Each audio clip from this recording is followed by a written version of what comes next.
Hi, my name is Lulu, and I am into a lot of different fandoms. I like anime, I like reading sci fi fantasy, I like all kinds of nerdy stuff, and more than that, I like to talk about it. I also like to craft. So, for the next little while, sit back, hang out, and craft along with me while I go over whatever it is that I'm currently into.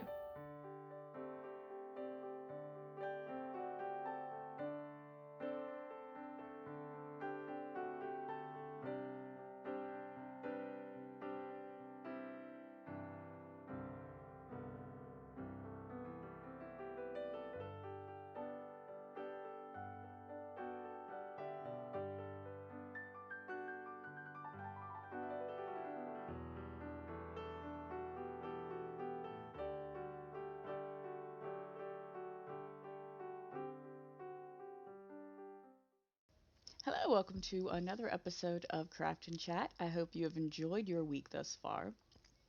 I'm trying a few different things right now, so you might see the format of the podcast change, but the heart is going to remain the same in that there will be knitting, there will be nerdy talk, there will be happiness and fun for the most part. If you like some of the changes you see being made, please let me know. If you don't like them, please let me know. I'm looking for feedback here, guys. But without too much ado, let's go ahead and get started. Um, Jumping right on in, we're going to talk about the fiber and the project. Once again, this is a cowl created by Empress Inked Fiber Arts. She will have product up on her website very soon. She has a YouTube channel that you can check out, and she is doing some really fun work here right now. Um, and the fiber was hand dyed by Voolenvine Yarns in her footsie thickness. I don't remember the name of the colorway right now, right off the top of my head. I know I've mentioned it several times in previous videos, but I will have that down in the description as well.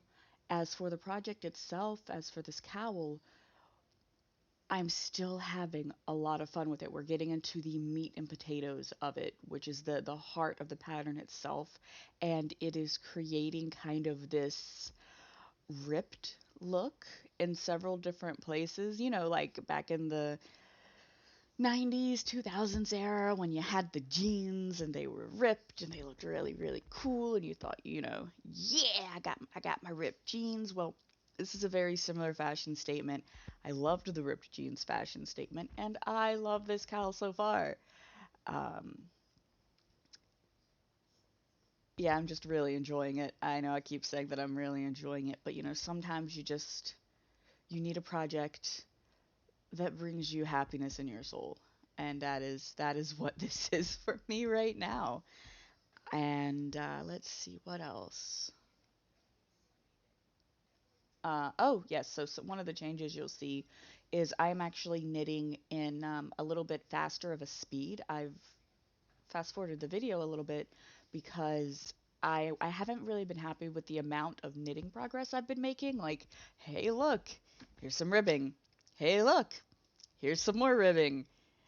Okay, yeah, glad that happened. Yay, cuz turns out I'm not a very fast knitter. So, what I'm actually doing now is I'm knitting for longer periods of time and then I will be fast forwarding the period of my knitting a little bit. So the podcast episodes themselves aren't going to be longer, but you will see more of an increase in in project progression, and I'm hoping that'll be more satisfying, at least for me personally. If you really enjoyed the whole concept of just seeing me knit in real time, though, um, I have been considering playing around with doing a live stream. I'm not quite sure how I would do that just yet, but if that is something that you are interested in, please, please, please, please let me know. So that'll let me know whether or not I should venture into the world of Twitch or some other, I don't know, maybe Instagram Live, Facebook Live, something like that. I think that is that is really all I have to say on the fiber arts. For a brief update on the Wheel of Time, if people are still following my progress with that, I am about 30 minutes from finishing book four. One of my, I was partially right in a way with my predictions of whether or not main character dude is actually the one people are looking for. I was wrong in that who I thought would join him, but I was half right about him not being the only one. So that's kind of exciting. I'm very interested to see where it goes from there. Let's see. New episode of Fruits Basket was absolutely amazing. Very rough, very heavy. And yeah, so what are we going to talk about today, guys? Well, today, something I've been wanting to rewatch for a while. It is available on Disney Plus, and that is a show that was near and dear to my heart for a very long time, still is, and it is called Gargoyles. I remember being really little. I'm at I'm with my mom at her boyfriend's house. He has Toon Disney guys that it was like way cooler than Cartoon Network. Cartoon Network was almost old school, but this was Toon Disney, and it is like super late. I have no business being awake, so it's probably 10 o'clock. And I'm laying on the couch and I am just watching Gargoyles as like a 7-year old kid. And this show enchanted me when I was really little and too young to grasp what it was about. And as I got older, it still continued to enchant me. And I realistically only got to see like episodes here and there, you know? But around the time I was in college, I tried watching all of it. I don't remember all of it, so this is another watch through. But I picked up on a lot of what I thought was subtle context in the show, um, because you have, I guess you guys, if you haven't seen it, the premise, the whole idea behind this show is that you have this clan of gargoyles, and they're stoned by day, and then they come alive at night, and they lived in the age of legends and the age of Avalon and all of those mythos and lore. Well, they wake up in modern day New York City. So they wake up and they find themselves in New York City, and they have to learn how to deal with that. They first meet this dude named Xanatos, David Xanatos, who claims to be their friend. It's not much of a spoiler to say he's not. And they also meet Elisa Maza, who actually does become their friend, and she helps them out all through the show. And she is a prime example of a character who she doesn't have superpowers. She doesn't know magic. She can't fly, any of that stuff. What she has is her quick wits, her vast knowledge as a detective on the police force, and she's awesome. She saves the gargoyles as often, if not more often, than they save her. I don't actually know if they save her all that much. Outside of, when she randomly falls off a building. But hey, it's gonna happen. You are hanging out with gargoyles. So one of the things that I really love about this show is here in the middle of the 90s, you have one, a strong female lead, and two, a strong female lead that isn't your traditional masculine type female. I mean, she's definitely got a lot of masculine traits, but they don't take away her femininity to do so. Another really amazing thing about her is she isn't white. In a time period where you didn't really see it that often, and then you have this very well received show, and you have Elisa Maza, who she's pretty great. She is of African American descent. Wikipedia actually said Nigerian. on one side of her family, and then on the other side of the family, it says that she is mostly part of the Hopi tribe. If I mispronounced that, please let me know. And I don't remember if they really go into her background or not on either side. I do think there's an episode where you meet her mom, and I think there's an episode or two where you at least learn about her dad. I think he was also a police detective. But she's there, and she's relevant. And I don't know, it's just it's one of the things I love about it, especially considering when the show came into existence.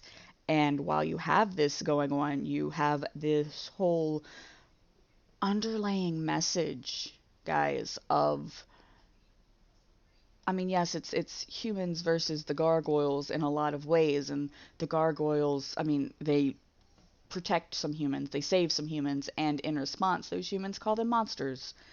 There's an episode where the character Brooklyn, he just wants to ride a motorcycle. He's learning about human culture, and he comes up on these other, biker guys. And at first, they're all like, "Oh man, cool bike. Yeah, I like your bike too. Oh man." But then he takes off his helmet, and the bikers attack him.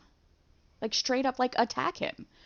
And he has to deal with his feelings about that. And they don't kid glove it. Like, he asks the questions of, like, hey, why, I just wanted to share this thing that I loved with these people who also loved this thing that I loved. Why did they want to hurt me? And they revisit that a lot, to the point of the main villain, outside of the guy Xanatos, the main female villain, because she shows up a lot. Demona, her whole thing is she was tired of being treated the way the gargoyles were being treated. And then she went through a lot of crap, if I remember. I don't want to go too deep into her backstory in case someone hasn't seen the show. But she's gone through a lot. And I don't know, it's just very, very not so subtle messages regarding discrimination and blind hate. I mean, that's deep, right? Like, for a Toon Disney show? That's pretty deep. So what made it so popular? Why wasn't it just like depressing? What made people come back and watch it more and keep it on the show? I mean, it ran for 2 solid seasons, and then it had this weird third season. Well, first off, what made this show so great? I mean, we know what made it great, but what made it engaging and entertaining and not just really, really sad? It also had important messages of hope and growth. Like, yes, you have the characters questioning what's going on, but then you have the accepting characters, the accepting plot lines. You get to see a lot of characters change and grow. The art, it's very simplistic. Like, you have a lot of bold lines, and the colors are, I want to say, matte colors, but they're easy to look at. They're very pleasing to the eye. And then, in addition to these very simplistically designed characters, you have these very intricate backdrops and backgrounds. I mean, it's New York City, and it looks exciting. And then they go, at one point, they go to Avalon, and that definitely looks exciting. And with this really cool art, you have this smooth animation, especially for its time period. I mean, don't get me wrong, the show could probably use a remaster, but the animation is really nice to look at too. Like the gargoyles soaring through the sky, seeing them come down and land. It's just, it was really nice. And in addition to both of these things, you have this breathtaking musical score. The music just flows from one scene to the next, and it accurately depicts everything that's going on in the midst of, all of the engaging plots and the super action-packed scenes of fighting and beating the bad guys, and there's magic and there's mythology, and you go into culture, and it's just this big overarching story, and you want to keep watching it, and you have these villains. I mean, you have all of the different villain types. You have the villains you love to hate with the Xanatos and later on Fox. Like, they're bad guys. You're not supposed to like them, but you kind of like them. In that same vein, you have the villain that, I mean, you can almost understand where they're coming from, but you want to see them reform so much, and that's in Demona. Like, you really want to see her. God, I loved reformed villains. I don't think she becomes one. I don't remember. I'll have to check back in on that. But like, your heart goes out to this villain, but they're still a villain. They're still a bad guy. They still do bad things, and they are counter to the main characters. And then, of course, you have the villains that you just hate. I mean, there is. And so you have your Jafar-like characters, right? But then you also have your Umbridges. And these are characters that you just loathe. You you want to see them fail. You want them stopped. Like, they show up on the screen and you're just like, why? And that in itself is also good writing. I love it when you have a lot of diverse characters, villains, just the show is the whole package, guys. And I'm in my rewatch. I'm like on episode 7, so I'm excited to watch the show again. If you guys want to continue to hear my thoughts on Gargoyles, if you want me to keep going, maybe do more of an episode by episode analysis or arc, I would probably do arc by arc analysis. Please let me know. Yeah, let me know in the comments below. Otherwise, next week will be a different topic. Um,